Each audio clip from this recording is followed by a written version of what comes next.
Welcome to episode 7 of the Takes from the Logo podcast. I'm Jonah Middleton here with Theo Mandelbaum and Connor Hart. We're three-man weaving today. We've got a decent number of people, but not compared to what we normally have. So we're a little short-staffed. That's all right. We've got a good episode. Fortunately, NBA basketball is finally back, so we've had a lot to talk about just in the first 2 days. By the time you're seeing this, it'll probably be 3 or 4, hopefully. But we're just going to really talk about stuff that's come out over the past week or so-ish, but especially the past 2 nights, which have been opening night, and then a majority of teams have played on the second night too. So first we're going to talk about some news. Unfortunately, we have to talk about Ben Simmons some more because it seems like every hour the situation gets worse and worse. Did you see the report that came out today too? Maybe. It was about Daryl Morey on the radio. Oh yeah, he said that. Okay, so where should we start with this? Because I don't even think we. Do you want to start with practice? Well, I don't think we even talked about him coming back to Philadelphia because that got lost. Oh, we didn't. Yeah, but I think people know. Yeah, he's back yeah. there. So we should still explain it. Yeah. Okay. So a quick timeline of events. It was then the bigger timeline of events. Simmons returned to Philadelphia and basically has been completely canning it in at practices. And yesterday, what was it, 2 days ago? 3 days ago. Yeah, because, that doesn't matter now. The day before opening night. Sorry, the league's opening night. He got into a confrontation with Doc Rivers and got kicked out of practice because he did not do a defensive drill. Basically, he was I think it was because apparently he had been tired of only doing defensive drills because Doc had not let him play offense at that point, and he just left. So, yeah. And then, well, maybe he needs the offensive drills. He has a point. Actually, does he have a point? I mean, what's the point of working on something in practice if you're never going to ever use it in a game? That's true. Once in your life. Yeah, but they also want him to use it in the game, so they're not letting him practice. I mean, yeah, but until he at least tries when he's not good at it, there's no point in trying to make him really good at it. Well, maybe honestly, which came first, the egg or the chicken? Well, the thing is, maybe this is the first offseason where he's actually wanted to work on offense. No, that's the fact that it took this long. Because that would make sense if they're just throwing him in defensive drills, and then he's like, I'm going to work on offense. Well, when did you want to do that before? Anyway. I mean, he posts plenty of videos of him working on offense in the offseason, and that really transfers to the game. Did. Anyway, and then today on a talk show, Daryl Morey was talking about how that we should buckle in for this Ben Simmons situation because he has no plans to trade Simmons in the immediate future. Basically, I think he's just trying to wait it out. He knows that right now no team is completely desperate yet to make big changes to the roster. And he's waiting until the deadline when a team like Sacramento underperforms even their modest expectations and trades everything for him, which honestly could happen. So from that perspective, I like it. But at the same time, it's you want to make your culture so toxic, and I don't know why they haven't asked him to just stay away from the team at this point. If I'm the Sixers, I don't want him anywhere near my roster right now. I don't think anybody wants him near their roster. I don't know. There are a lot of teams in the NBA that don't have the most intelligent front office. And that, I don't know. Simmons looks like he can still be a good. I mean, he still is a good player. I still want him, but my whole problem with this situation is not that Ben Simmons is a bad player necessarily, or that he can't improve. It's more so his attitude and the way that he's handled the whole situation. And that's not to say that the Sixers have handled it perfectly, but the way that he's gone about everything makes him less and less appealing, in my opinion, from the perspective of other general managers. If I was the Pacers or the Kings or whoever else has kind of been in the running for him, and I see the way that he's acting, I don't want that kind of behavior from my lead playmaker. That's not what I want to see or hear. I would want him to, he doesn't have to be best friends with everybody on the roster, but I at least would want him to show up and to try and be willing to work on his game, which I guess now he wants to do. But it's taken a very long time for him to do that. And I don't know. I feel like he makes the situation worse for himself in some ways. And I understand wanting to be traded and being frustrated that you're not out of there yet. But at the same time, you signed a contract to that team, and they can trade you when they see fit. And they haven't seen it fit yet. They probably should have traded him by now, but at this point, he's just making it worse for himself. Yeah, I mean, I agree with that. I also just think that, like, not all the blame goes on Simmons. Like, 90% of the blame goes on Simmons. Yeah. I'd say 60-40. Simmons gets like 60% of it, but yeah. Just because Morey has he's also just been a little difficult. And I understand trying to get the most value for the player, but some of these packages that we've been hearing have been offered at certain points, like CJ and other stuff, like Brogdon and a first. Like, I don't know if you're going to be getting much better than that unless this superstar asks out. And at that point, you're the one that's asking too much. So it's like... Well, it's like, even if someone asks out, there's still... Just because every team does it, usually, I guess up until this point, I think pretty much every team has done it when... I mean, I wouldn't call Ben Simmons a superstar, but like It's weird because he's the only one that's been on like the super long-term deal, because all the other ones have been on like 1 year, 2 year deals left. Like Paul George, Anthony Davis, James Harden, all of them been on like 1 year deals. Well, yeah, but what I'm saying is, like, they don't have to trade him. Exactly. Like, even if he asks out, they don't have to trade him, even though pretty much every team has done that. It'd just be dumb not to, because he's not going to play for them. Yeah. So, but then that's why it's his fault, because he can't just not play for them. Sure he can. Jimmy did it, and everyone applauded him for it. Well, it was with the Timberwolves. Exactly. It's very much different. It's hypocrisy, bro. No, it's very much. He just didn't want to be there anymore. He gave up on us, and everybody applauded was working. him. The difference is that Jimmy was the one who was working. Ben Simmons is the one not working. Jimmy Butler's one of the hardest workers in the league. I don't think that's much of a debate. Also, like, Ben Simmons hasn't. I mean, yeah, but like we've seen how it's worked out for him in Miami. It seems. And what if it works out like that for Simmons? Will he be vindicated in his quest to get out of Philadelphia then? If he can do what Jimmy Butler has done for the Heat, which is be their leader, both on and off the court, both through his play and through his personality. If he gets the right team around him, which is not in his control, obviously, if he gets the right team around him and actually plays a fundamental part in the success and doesn't do things in which as long as he doesn't do things like passing up an open layup when Trae Young is the closest defender to you. I mean, I don't think we should discredit what Jimmy Butler has done. He's been an excellent player. You're right. I don't think Simmons is really close to where he's at right now. I think he can be, but it's just mentally they're two very, very different people. Yeah, hypothetical situation for you, right? So suppose he gets traded to Portland pretty much for like CJ and like a bunch of picks, right? And say Portland with their team of like, what would it be, Dame, Powell, Covington, him, and like Nurkic. Say they get it to like the Western Conference Finals and have a close series against like the Lakers. Would he be considered like justified in his decision to ask out at that point? I think he's justified now. The problem is how he's handled himself. And so, I mean, you could say it would justify how he's handled himself, but it's also not like he hasn't put himself in this situation. Well, I think there's a certain level of professionalism that should exist when it's your job to play basketball. Yes. So I don't really think it's justified no matter what, honestly. True. Anyway. It's been pretty pathetic. It has been very funny to watch. My problem is you can talk about, the Sixers haven't traded him. They should trade him now. Yes, they've gotten good packages. He probably should be out of here. But the problem is, I think it all ties back to Simmons, where if he would work on his game and actually apply it when he plays, and then kind of humble himself a little bit, his trade value is going to go up.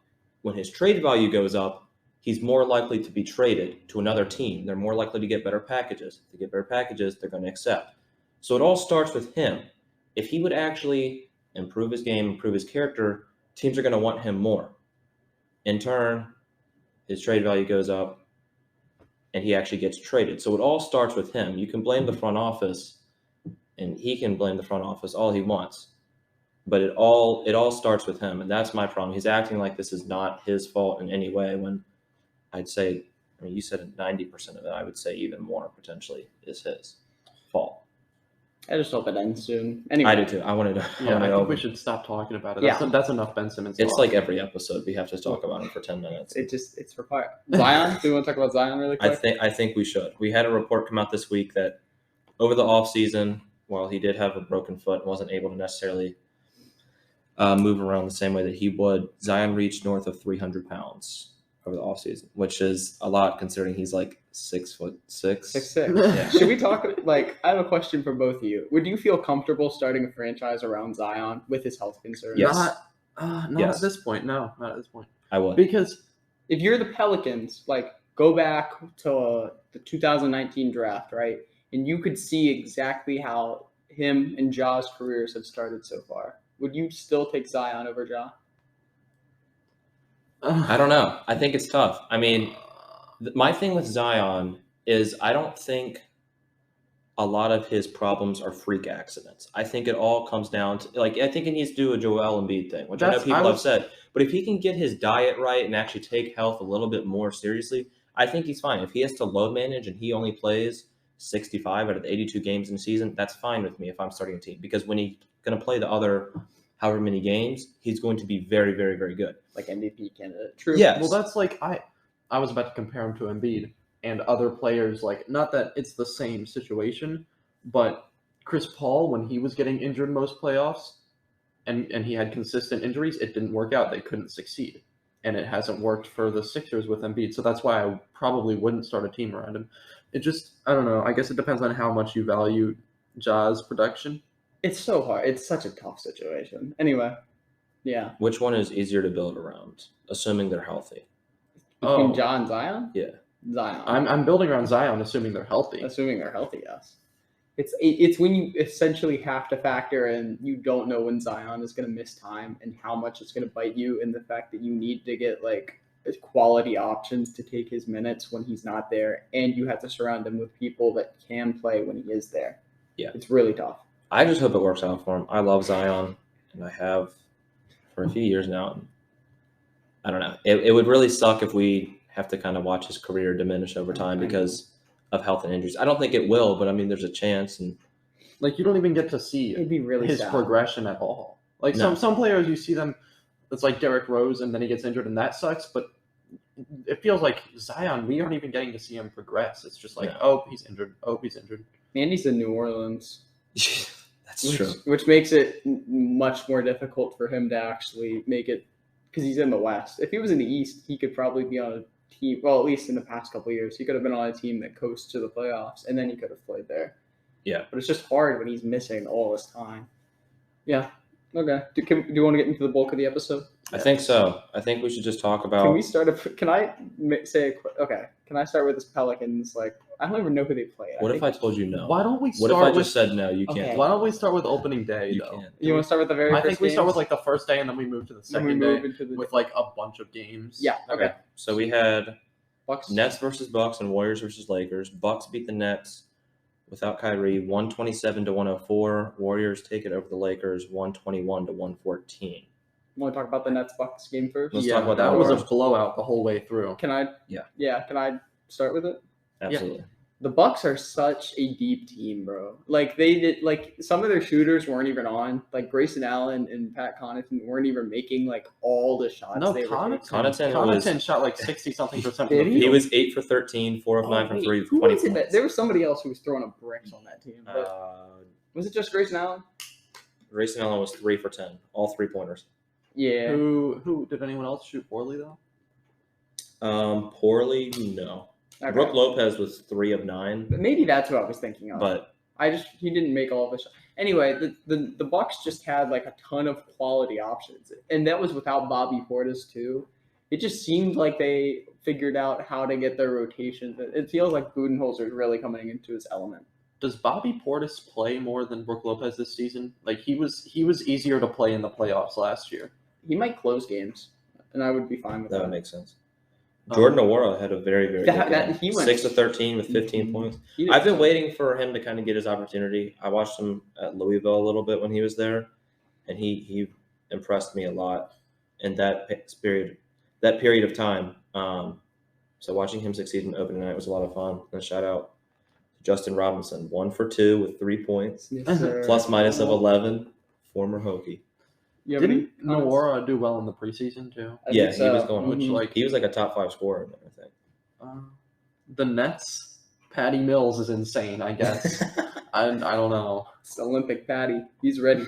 He knows he's going to win a title this year. And they have like no paint defense, no paint presence at all. I don't understand why Nicholas Claxton could he was not a presence whatsoever. All he could do was play pick and roll with James Harden, and that's literally all he did the whole. Harden was not being aggressive as he should have been too. He was 6 for 16. Only had 20 points though. I know it didn't feel like he was taking all those shots. 8 assists, but I mean, it was weird. The Bucks are just so tall. Yes. So like maybe against other teams it would be fine, but not the Bucks, which is their main competition. Yeah. It felt like they needed another shot creator, which is really funny considering it's KD, and it feels like they needed Kyrie Irving, like really bad. I was actually going to ask that.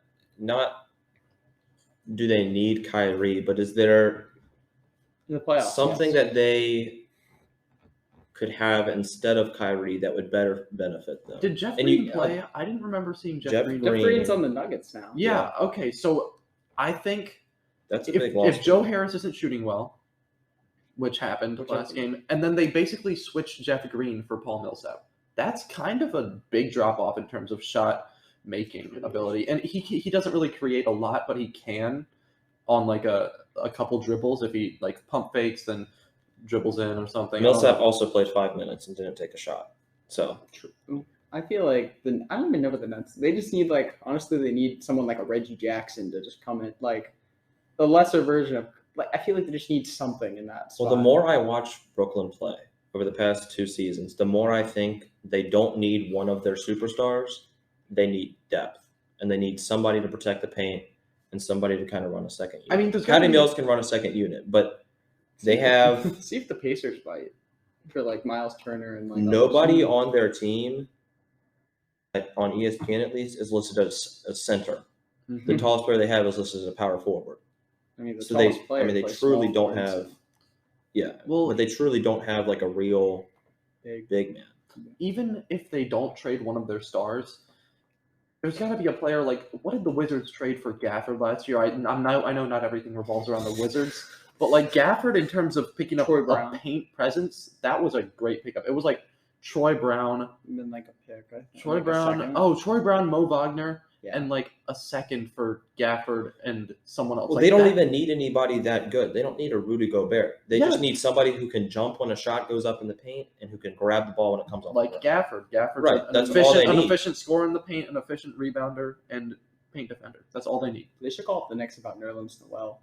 That would be big. That would work for them because they have Mitchell Robinson back. I don't know. I feel like that might be an option. I saw Pierre, co-host of Through the Wire, who I think all of us love that podcast. But I was watching his recap of opening night today, and he was saying he didn't want to overreact, but the Bucks still look like the title favorites. Do y'all agree with that? I agree with that. I think I do. And after the first game, I also have not changed my stance that Giannis is the MVP favorite. But Trey is playing in. Oh, he's playing right now. Oh shoot! Wait, is that their first game? It's their first game against. So the tonight, Mavericks. the only 2 teams that haven't played are playing tonight. When it's the Clippers. It's 4 teams. Clippers and the Hawks. I saw it. Clippers, Mavericks, Heat, and Hawks. Okay, so the Heat and Mavs also haven't played. Let's see. Oh, it's midway through the game right now, as we were recording this at around 7:30ish. And Trae Young has missed both of his shots so far. Never mind, he's not the MVP, guys. I'm so sorry for leaving. So I don't know if you guys already said this. Maybe I missed it. But we're recording on Thursday because I feel like now that the season's started, we need to tell them what days we're recording, what we're talking about. That makes sense. So that if they want to go back on the NBA app, look at the days. These are the last 2 games. Also, now that we have basketball, our social media is going to be active a lot more. So we have a TikTok that should be coming out very soon, and it'll be out funny this weekend. Yes. It is a little bit different from stuff we posted. It's a little bit funnier. It's funnier. Our TikTok manager, Noah, just hooked up something in his lab. He's really good at that stuff. He's gotten a couple of videos that have gotten thousands, I think tens of thousands of views. So he's done really well personally. So hopefully we'll bring that same success here. I feel like Noah should be a fan favorite with all our so many fans. Of course. He's just not. Well, he's just been to 3 episodes. I don't think he's been to 3. It hasn't been half of what we've previously recorded. Whatever. It's close. It's so hard to get all of us together, though. There's no way that y'all work too much, I swear. Anyway, let's keep moving. We'll talk about Lakers Warriors. Lakers Warriors. This game was kind of a struggle to watch at times because Yes. nobody could make anything. Outside of the star, even Curry really could. Like he wasn't. He was shooting like 5 for amazing. 21, right? Yeah. I didn't watch Yeah. all of it because it was a school night. I have to go to sleep at a reasonable time on a school night. I'm not like some of you people out here. I just stay up till like Hey. 12:30, 1. It's fine because I can wake up at 8. Anyway. Some of us have things to do, like watch. watch basketball You know, while I'm doing homework. it's important, but right now is kind of busy in terms True. of. Oh, I think most of us have been very, very busy. Yeah, I've been super busy. Okay, with the exception of this like week, Connor. This week I've been really. No, the past 2 weeks have killed me. I Okay. like. It's been a lot.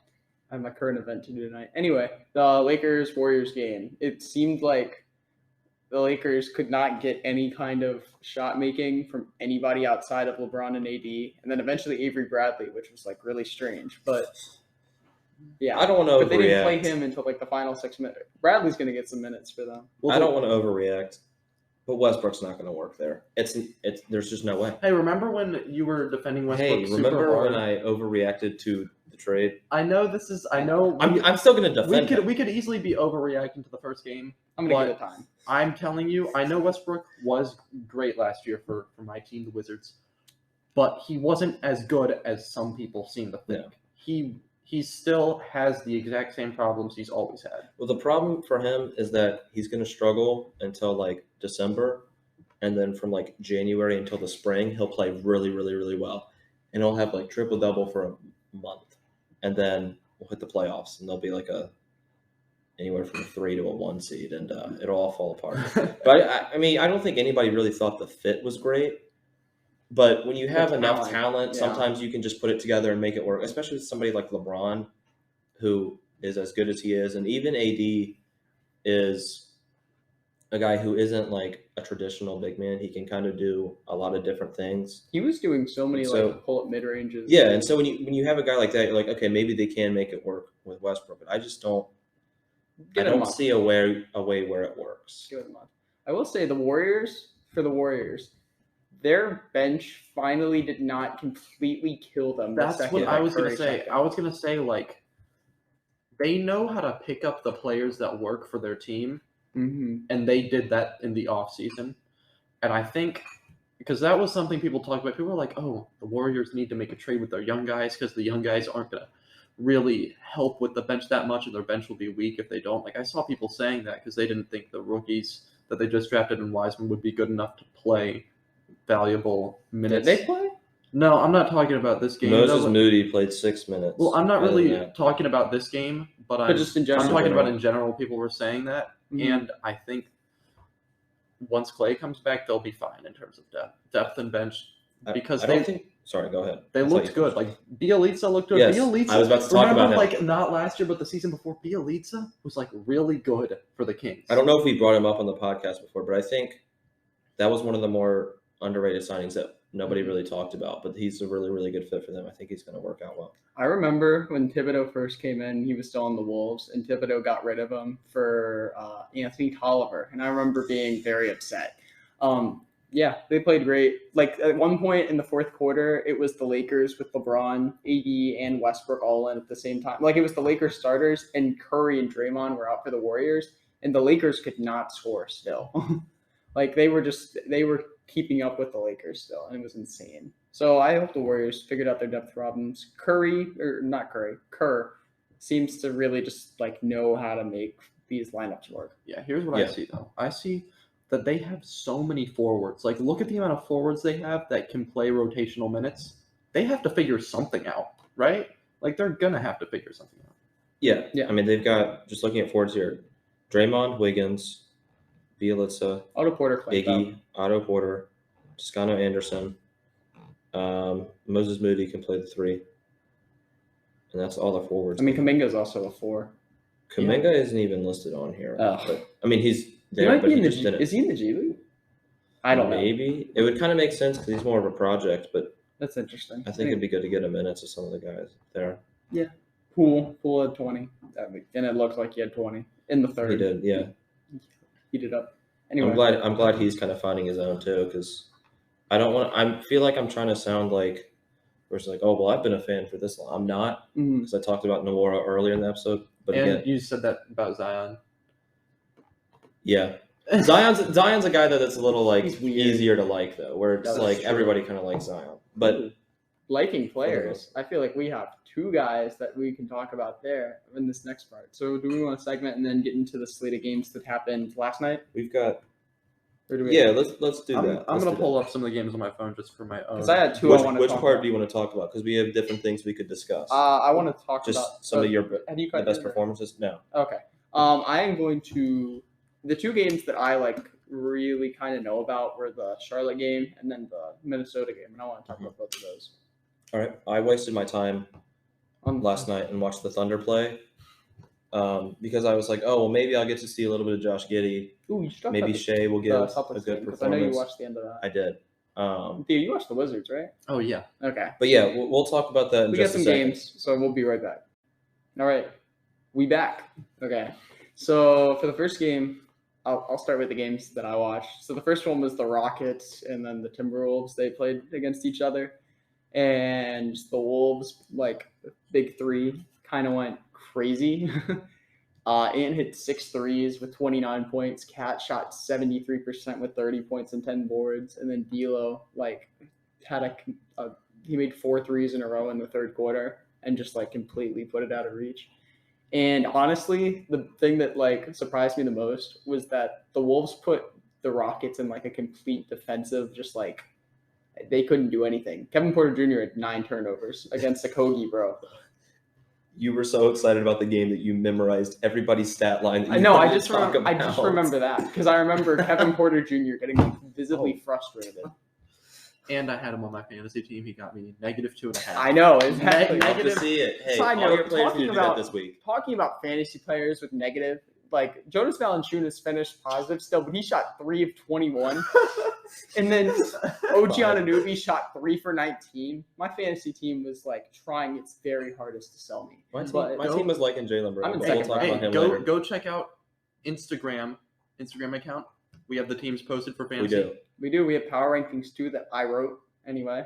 We'll have to do weekly updates with those. Weekly We'll updates. post the I'll get that. standings. Oh yeah. So not only do you get to keep up with our podcast and some of the But NBA our stuff, fantasy but a fantasy basketball- league as our, well. our fake, it's not real, but it's really entertaining. What's Yes. not real? Fantasy basketball is not real. I know, but it's real to me, and that's all that matters. Hey, thank you for. You haven't seen that movie. Yeah, but Thank you for that. I totally know what you're talking about. That was a Black Widow reference. Oh no, I've not seen that yet. What?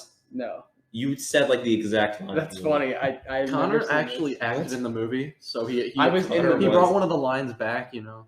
Anyway, yeah. So that's what I Oh want. man, I thought you. were making And that. at one point, gave the timeout signal to the Steven Silas, the Rockets coach, and he said, "Yo, I'm on fire right now. You need to call a timeout." That was cold. That's hilarious. I was very glad that he played well. I watched the highlights this morning, Side and note, he looked yeah. great. Our organization has completely lost it over the past week. Kat said he likes to watch gorillas fight each other to the death before games. I saw someone said that was the Patrick Beverly influence of the team. D'Lo said we need to kill people every night, win the matchup no matter what the cost. And then like there was Bro. literally like on our Instagram, it was Kat like tearing down massive rockets, I saw that. and he was holding Travis Scott in his other hand. I didn't see that part. That's hilarious. This is what it takes for you guys to have a winning season. No, I like that. That's what y'all should be doing It's right so now. weird, That's but- what y'all need. You need your big three to go in with that mentality. Anyway, one of you want to talk about, or should I talk about the other one? I can talk about the Wizards game. Go ahead. You talk about the Wizards. From the 'cause beginning, none of us okay, is- I said this to both of you guys already today. I'm repeating it because it makes me so happy. When Scott Brooks was our coach, first off, this is just a fact, fun fact, because this will just tell you everything you need to know about Scott Brooks before I elaborate. He started Alex Len until the elimination game of the playoff series last year over Daniel Gafford. He started Alex Len, Sounds like a who good is on what decision. team now? What team is he on? I think he's on. Is he No, on he's his- back on the Kings. He's on the Kings. Okay. Oh, really? Yeah, because they have 7 centers. All right. Scott He Brooks, is. when he was our coach, we looked like a pickup team running around, playing with no system, no defensive scheme, nothing. Like we literally, there are typical things that you see NBA teams do, and you're like, oh, when this player moves to this spot on the court, another player will do this. We weren't doing that. We were just like running around playing basketball. Him and Billy Donovan sharing a playbook because Billy Donovan a few years ago would do the same thing with Russ and Paul George. And it's a common theme with Russ. This year, now we have Wes Unseld Jr., who I expected to be a good coach. It already seems like he is because we have a defensive scheme. Kuzma was playing good defense. That's how you know our defensive scheme is pretty good. Kuzma was playing good defense. He was passing well, which tells you that our offensive system is pretty good. So Kuzma was doing stuff besides scoring, and our whole team was playing good defense and moving the ball a lot. And it's just so much different than what Scott Brooks had. We look like an actual NBA team. That's really funny. Must be nice. Anyway, because and Montrezl Harrell looked really good. Like he's so good on the offensive glass. Him and Drake were. Well, I saw his interview. He said he wasn't even mad at Drake. Like he was just goofing off with Drake. And then, y'all play the Raptors last night? Yeah. Drake was there. Yeah. Yeah, and the Raptors, Nick Nurse started talking, and then Montrezl got mad at that. But enough about my team. I'll talk about the Raptors. They did not look good whatsoever. I don't know. They shot 10 air balls at least. It was insane. And they were turning the ball over so much. And I could be a dumb fan and act like that was because we were playing good defense. But I think they just had a bad night. And it'll be hard until Siakam comes back, probably. Yeah. I forgot he was How did Barnes play? Barnes, you saw, obviously one of his weaknesses is probably handling the ball, I think. He can pass pretty well, but I think in terms of actually handling it and dribbling around the court, that's rough coming in as a rookie. So he turned it over some. But in terms of the moves he was making, some of he had a nice spin move. He was making some moves that are impressive for a rookie. Same with Jalen Green, by the way. I forgot to mention it. He was he was struggling to find a shot, but he made really his layups were insane. He did. I saw his first bucket that he got. It was a tough take, up and under, next to Cat. That was all of his tough. That's where all of his baskets came from because they were struggling. Scotty was playing good defense too, but that's just expected. So. That's our rookie of the years, so we expect big things from them. Although the rookie of the year might not be either of them after one game. Chris Duarte's in it. Dude, should I talk about that one? The Charlotte and transition. Just really quick. I just want to talk about big props to Chris Duarte. Got the start against the Hornets and dropped 27 points in his debut game on really good efficiency. And apparently I didn't watch the whole part of the game, but apparently he was smiling the whole time too. And he was just, he was just happy to be getting buckets, and I think that's hilarious. How much were the Pacers beating the Hornets by at 23, 24. 23. At the end of the third. Oh my god! And the comeback happened during the fourth. LaMelo is insane. Apparently, he was making all the shots that he was not last year. And again, don't want to overreact. He could very well be an all-star this year. I think that both of those stars from the 2020 draft class might be. It looked like Hayward was really good. I heard something about Hayward. I'm still mad at Brian for sniping Hayward from me in fantasy. I thought I made a mistake. Anyway, I wish I had watched that Pacers Hornets game because I saw it was a blowout and I was like, oh well, I guess the Hornets are going to start off a little bit slow maybe, and they came back and won by a point. So. We need an NBA version of Red Zone where if a team just starts an insane a run, it flips to that. Or that's if they're making a takes comeback. From the logo. It's on. We're gonna start it. Nah, NBA. We'll call it NBA. NBA. I don't even know. NBA Heat Tracker. Just call it NBA League Zone. Leagues. It's like League Pass. Yeah, just add we'll call it NBA Blue Zone. So basically, you just plagiarize from League Pass and then Red Zone and mix them together. It cancels out. Double plagiarism cancels out. We steal the commentator too. Just be slightly alter your voice. Or we could get Joe Buck to do it. Oh yes, Joe Buck would be a great commentator for this. Anyway, I just wanted to say that the Hornets, they're so far tied with the Wizards record-wise. So hey, there's a chance. Well, who won? Who blew out the other team? Y'all played the Raptors. Okay. Exactly. How good? Where did you predict the Raptors to be in your standings, and where did you predict the Pacers to be in your standings? They're one seed off of each other. One seed off of each other. Siakam, bro. They're without Siakam. Okay. Anyway. Well, I wasted my night watching the Thunder get beat by 21 against the Jazz. Isaiah Roby had a nice dunk, though. Roby had a nice dunk, and that was the best part of our night.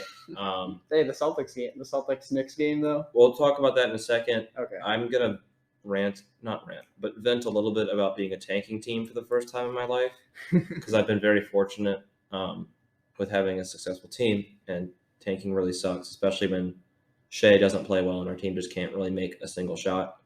I wanted to watch Giddey play and see how he did. He made a lot of good passes, and it's very odd seeing someone in a Thunder uniform be like a primary playmaker who's not Russell Westbrook while he takes like stupid mid ranges and all that. Like Giddey is a pure playmaker. And so it was nice watching him play. It's kind of relieving having somebody like that on our team.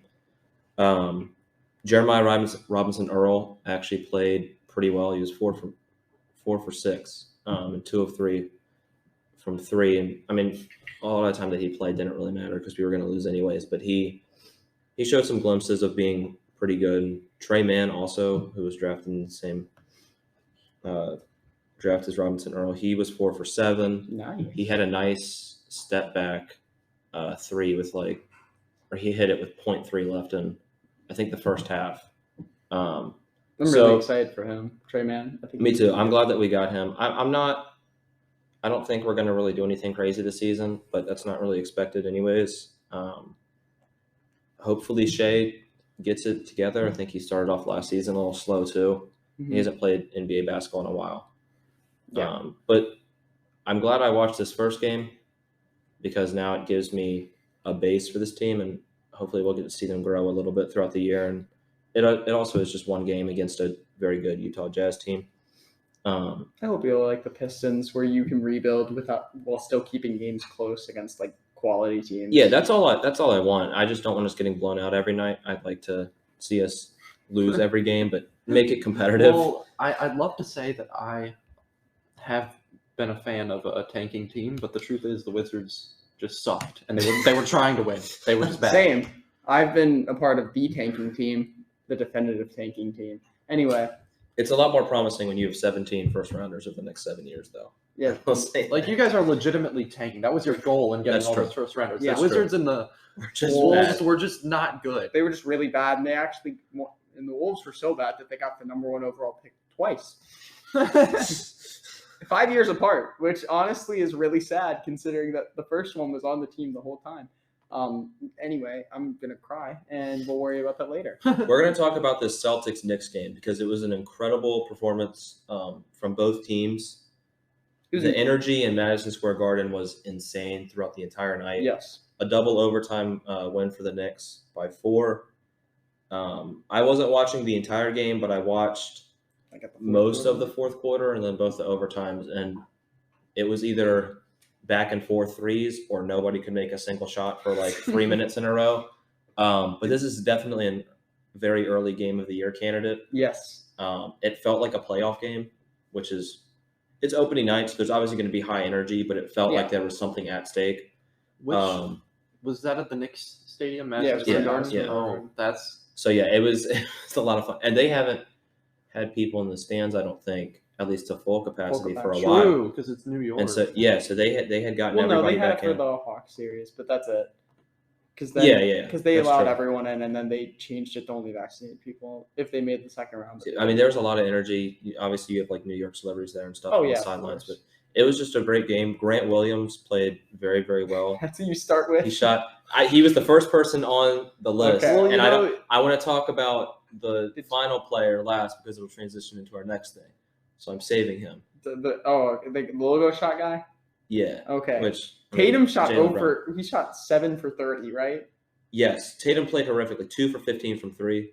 Only 20 points. And so, I mean, watching it though, it really didn't feel like anything crazy was going on. I think he just was kind of wearing some of the rust off, and I don't think that his season is going to be bad by any means. I will say at one point, I remember Dennis Schroeder in the second overtime. He dribbled the ball up the court. He started to pick and roll, and I remember both Jaylen Brown and Tatum were open on the wings, and he said, "Nah, screw it." And he drove to the basket, took a 20-foot mid-ranger, and I'm pretty sure it airballed. He also missed a wide open layup in double Twice. overtime. Yeah, that would have put them up or tied the game or made it like a 1-point game or something. But he didn't play great today. Last night, but proving himself worth that contract. They're talking. He did have 8 assists though. He didn't play that bad, honestly. But I just like making people will jump on the hating bandwagon for him though It's for the funny. next however many years. Did Richardson play? I wasn't watching this game just because He did not. They only played. Okay. they only played 9 players tonight. Yeah. They've got. only 9 deep in a 48-minute. Yeah. This is the ultimate Thibodeau game. Like I said, I said this to both of you. Double overtime, all the starters getting like 48 plus minutes. First game of the season. A player that recently came back from having COVID, having to carry the load for it. Oh, I didn't even mean to talk about Grant Williams. I meant to say Robert Williams. Oh, Robert. He was 5 for 5, but he had 5 blocks. Grant Williams went 16 off too, points. Yeah, Grant Williams had 15. Randall was unstoppable the first game. Yeah, the Knicks was unstoppable. Fournier too. The Knicks played very, very well. I was very impressed that they're coming in this season playing the way that they have and being as good. I think they were kind of a team that everybody has predicted to fall off a little bit just because the East has gotten better. Yeah. And again, I don't want to overreact, but I could see them being a team that stays consistent from where they were at last season. I don't think that's totally out of reach. I hope they do. Fournier played like he was the second coming of Michael Jordan. He was 13 for 25, 6 of 13 from 3, 32 points. Kemba looked kind of slow. I remember he did. thinking that. He did. He's got to get adjusted. Yeah. He did have a step back at one point, though. That was nice. Anyway. Coming back from knee injuries. Yeah, it takes a while. Watching him play in the Garden is going to be so fun. though. Especially if he hits a game winner there, bro. Every time I think about him in the Garden, I think of that clip from UConn. Clip from UConn versus Pitt where he just broke the center and then made the game-winning shot. Oh, my God. Speaking of Pitt, they absolutely destroyed Tech when I went to that game on Why did you Saturday. bring that up? This is a basketball podcast. We're not going to talk about bad Theo, things we're that sorry. happen. Anyway. If we're talking about Tech today, it's going to be Nickeil Alexander-Walker, my most improved player pick, I don't care. He played very well. He did play very well. Oh, what was the stat line? Let me look what it was exactly. I think he had like 23 points and a bunch. Nice. He got me a lot of fantasy points last night. That's one.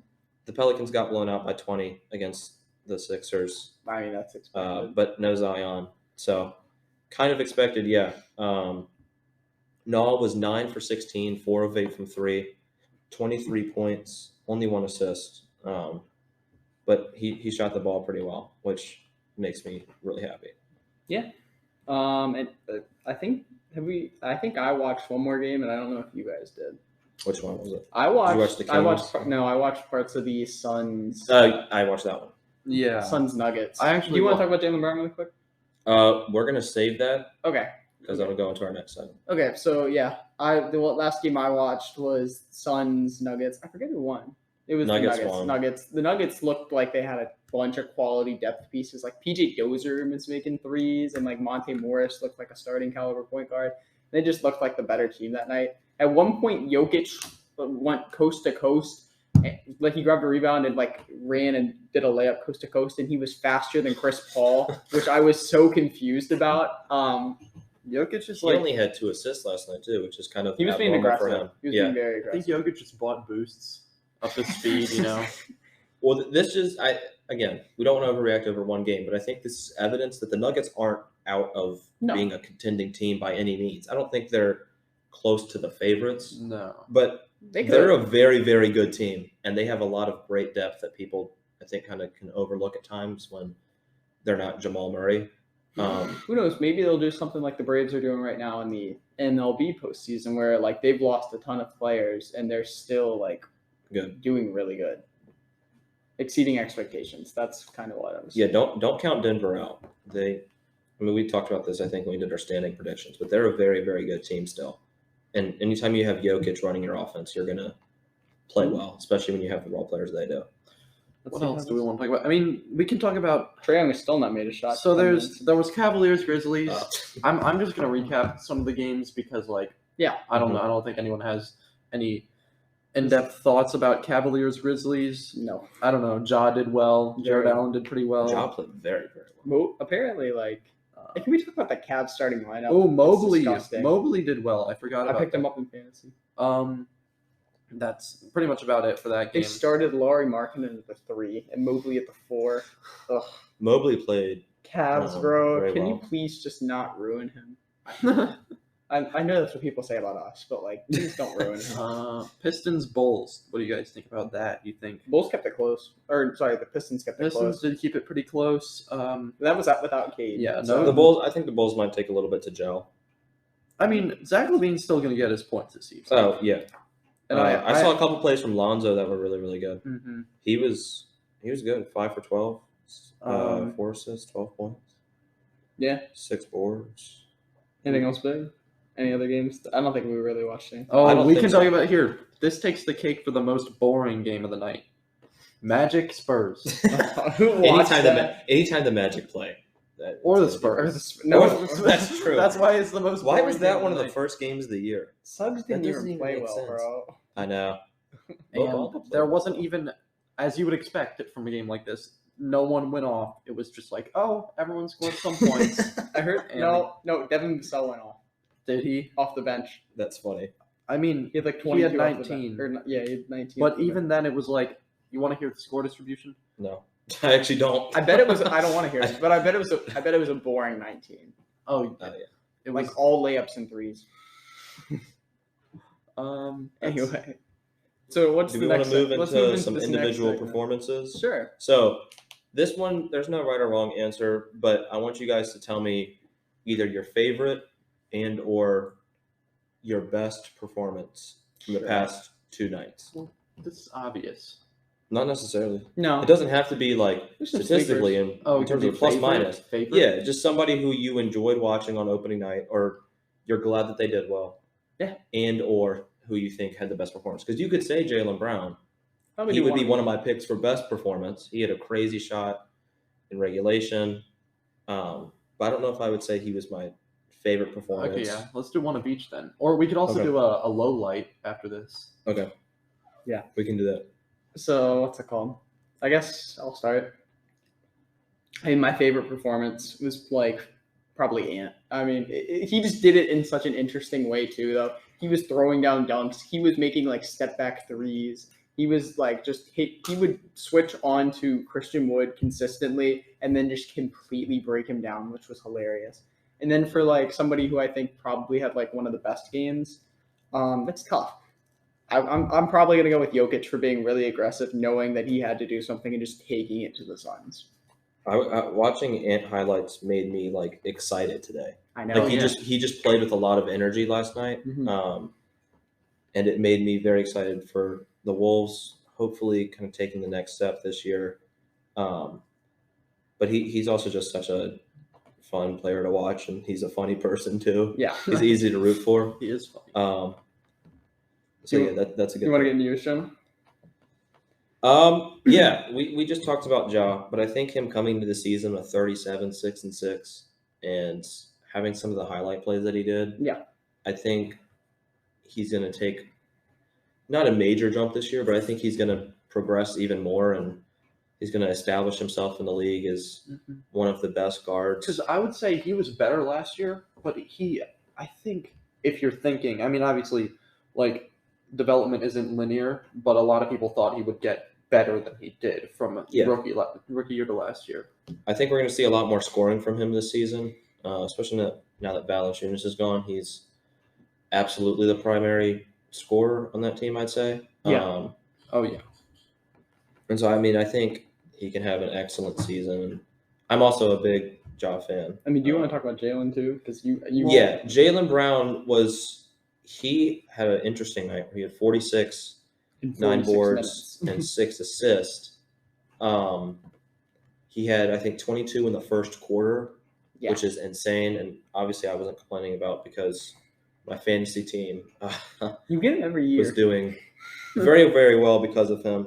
Let me click on his numbers just to see exactly what. Sorry, I know we talked about this so long ago, but I didn't realize Kuzma had 15 rebounds.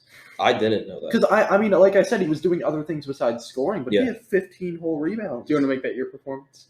No. Your favorite? Let me finish up with Brown. He shot 53% from the field, 57 from 3. And, I mean... That's disgusting. And what stuck out to him about me is not only the big shots that he made throughout the game. We just talked about the crazy step back logo 3 that miraculously went in. He had a couple threes down the stretch, but he also, throughout regulation, was their number one option. And I think for the Celtics to have someone other than Tatum to identify as that guy for them is crucial. And I think, anytime you watch Celtics basketball, like Brown and Tatum are very, very similar in terms of the role that they play. Yeah. It was good to see him, establish himself this game. I would like to see them find a way to become more, I want to say co-stars. I don't know if that's the right way to put it, but I think there's a lot of times where it's Brown or Tatum. I want to see Brown and Tatum. Can they run a pick and roll, like a pick and pop together? I think they could. I want to see Tatum really struggled last night, so it was good to weird. see Brown kind of pick up his slack a little bit. And horn sets. He Horn was sets are very like exciting the to greatest way to get multiple players involved. I bet Ime or what's their coach's name? I think it's I can't remember how to Ime pronounce it. Udoka or something. I believe he seemed like he knew what he was doing. Yeah. So, yeah. All right, you can easily guess this, but my favorite performance. Who do you think it is? Take a guess. Gafford. No, I literally mentioned him earlier. I don't know. Harold. 22 points, 9 rebounds, 82% from the field. That was like he just was so efficient, and especially 3 offensive rebounds and 6 defensive rebounds. The offensive rebounds helped so much. But he helped us blow them out. I guess in watching preseason, I had a few doubts about him just because I don't like him with the starting unit because you can't dump the ball off to him because he's not tall enough to just like hand the ball to and he makes a layup. Yeah. He kind of needs like his own space and his own time to get the ball off. But he was really good off the bench. And favorite performance, actually no, that was my favorite. Best performance now, sorry. I haven't been the biggest fan of him, but LaMelo, I have to give it to LaMelo. He was one of the people I talked about. The comeback, exactly. We're down by over 20, and they came back. Well, they come back with 31, 9, and 7, I believe was his stat And that's against a team like even It's though quality. the Pacers aren't amazing, they're like they kind of have some solid veterans, and then Rick Carlisle is their coach. He's a veteran coach too. I think they were missing. I think they were missing. They might have been missing Brogdon. Levert. It was Levert and someone else. They Brogdon weren't was missing Brogdon. He played, but still, they have a lot of veterans on their team. You seem like it'd be a hard team to come back onto me. Weird thing is that Carlisle did not play Miles Turner like at all in the fourth, which I find really weird. Was that just? I had no idea. Apparently, Well, that makes sense matchups? because he holds down their defense, and the Hornets came back. Exactly. So I guess that's what happens. The third quarter was 33-13, favoring Charlotte. It was at the end of the third where they did it. Yeah, That's crazy. I think LaMelo's a great pick there, though. We've only got a couple minutes left for this segment, so do we want to close out with our highlight of the night? Just one play that we really quickly saw today. Yeah. I just want to say to Golden State, you made the wrong pick for once. Take this L. Which one? Wiseman over LaMelo. Oh, true. I understand going for fit over talent, but I just need to tell. No, they don't care about that. They're Warriors fans. It's about time you missed on the pick. I wish we'd gotten to see more of Wiseman over the past season. We'll see him soon. But for now, I will just say that they. Yeah. I still believe that he can be a good player. I think people have kind of forgotten about him a little bit. Dude, the number 2 pick has been cursed for years. Outside of Ja, it's been like Marvin Bagley, Wiseman. Who was number 2 in 2018? I can't remember. Or 2017 was. I'm pretty sure that was Lonzo. That was Lonzo. It was hit or miss. And then before that it was Ingram. Oh, never mind. Yeah, that was Ingram. Ingram's good. Okay, maybe I'm just tripping. But it's just recent. Kinda, you have recent years. Well, I think it's just that they keep taking bigs there, and that's when it fails. Because it's like back in the day, that big would have gone first, but now it's like, let me. Well, there's also Sam Bowie. I'm not saying LaMelo is Michael Jordan. I promise you, but I mean, Would you all rather try to rush through the highlight of the night or just segment it real quick and do a shorter segment at the end? it's fine. How much time do we have? A minute. Okay. Well, just highlight of the night. Sure. Let's just do it really quick, and then we can end it. All right. What's your highlight, Connor? And just the ant dunk. It was insane. Yeah. Theo. I was gonna say that Isaiah Roby dunk. Really? Yeah, it was nice. Wow. I think I'm gonna go. I already talked about the Jaylen Brown logo 3, which would be an easy pick. Yeah. But instead, I'm gonna go with the John Morant block from last night, where he basically hit his head in the backboard, came in from like the opposite side of the hoop. That I don't remember who even took the layup, but they were on the opposite side of the basket basically, and he came in and spotted it. So that kind of summed up his night. He was great. Yeah. Okay. That's gonna do it for us today. Short staffed, but still a good episode. We're hyped that basketball is back, so make sure y'all leave a like, share, comment, subscribe, follow, all that stuff. We're everywhere on social media, so we'll be back soon. Okay. Good night.